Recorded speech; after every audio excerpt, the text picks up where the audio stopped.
Hello everyone, সবাই কেমন আছো? চলো আজকে তোমাদের সাথে একটা মিষ্টি তৈরি করব, মিঠাই, যেটা হচ্ছে গাজরের হালুয়া বলতে পারো, যেটা গাজর দিয়ে তৈরি হয়, খুবই টেস্টি। চলো, এখানে আমি গাজরগুলো ভালো করে ধুয়ে নিয়েছি। গাজরগুলো ধুয়ে নেওয়ার পর এখানে ভালো করে কুচিয়ে নিয়েছি। তারপরে এখানে তেল গরম হয়ে গেছে, কড়াই দেখতে পাচ্ছ। ফির এখানে আমি দেশি ঘি দেব, যেটা ঘরে বানিয়েছি, খুবই টেস্টি, স্বাদিষ্ট গন্ধ, খুবই ভালো লাগে। ঘিয়ের মধ্যেই করতে হয়, তাকে টেস্টি গন্ধ, স্মেলটা খুব সুন্দর আসে। তারপরে এখানে আমি 4-5টা এলাইচি দিয়ে দিয়েছি। তারপরে যে গাজরগুলো কিসে রেখেছিলাম সেগুলো আমি এখানে দিয়ে দিচ্ছি, তোমরা দেখতে পাচ্ছ। আর তোমরা অবশ্যই এটা ট্রাই করবে, খুবই টেস্টি মিঠাই, যেটা মহারাষ্ট্রের শাদি বিয়েতে থাকে, খুবই ভালো লাগে। তোমরা অবশ্যই এটা কমেন্টস করে জানিও তোমরা কে কে ট্রাই করে খেয়েছো। চলো, তারপরে এখানে আমি ঘিটা দিয়ে গাজরগুলো সুন্দর করে মিক্স করে নিলাম। তারপরে এখানে আমি যতক্ষণ গাজরগুলো একটু সিদ্ধ না হবে ততক্ষণ এখানে আমি পাকাবো। এখানে পাকানো হয়ে গেছে, এবার ঢেকে দিলাম একটুখানি সুন্দর করে, একটু পাকতে থাকো। চলো ততক্ষণ। তারপরে আমি এখানে কাজু আর বাদামগুলো ভালো করে একটুখানি কুচিয়ে নিয়েছি। তারপরে এখানে গাজরগুলো একটু মোটামুটি সিদ্ধ হয়ে গেছে। চলো, এখানে আমি একটু দুধ দেব, কেন কি দুধ দিতে হয়, দুধ দিলে এটা আরও বেশি সুন্দর টেস্টি হয়।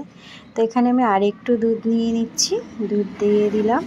এবার দুধটা যতক্ষণ না শুকাবে ততক্ষণ আমি এটা কড়াইয়ে পাকাবো আর করবো।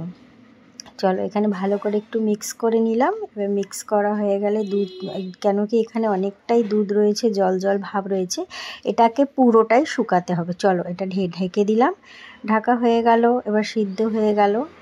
সিদ্ধ হওয়ার আগেই মোটামুটি চিনিটাও গলতে হবে। তো আমি এখানে যে যতটা মিষ্টি প্রয়োজন সেটুকুই লিমিটেড দেব, খুব মিষ্টি করব না, বেশি মিষ্টি আবার গা গোলায় অনেকেরই, এটা সমস্যা অনেকেরই থাকে, বেশি মিষ্টি খেতে পারে না।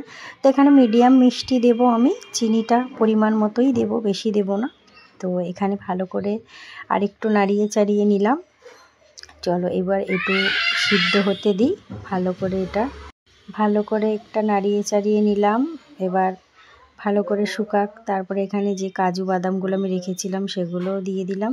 তোমরা কিন্তু অবশ্যই কমেন্টস করে জানিও এটা কেকের রেসিপিটা করেছো, আর সত্যি তোমরা ট্রাই করে দেখতে পারো, খুবই টেস্টি, আমার তো ফেভারেট, খুবই ভালো লাগে। আমি এইখানে গাজরের হালুয়াগুলো খুবই টেস্ট।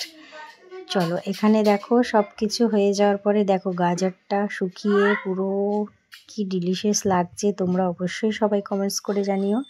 আর আমার ভিডিওটা যদি ভালো লাগে, আরও ভিডিও দেখার জন্য আমাকে কমেন্টস করবে।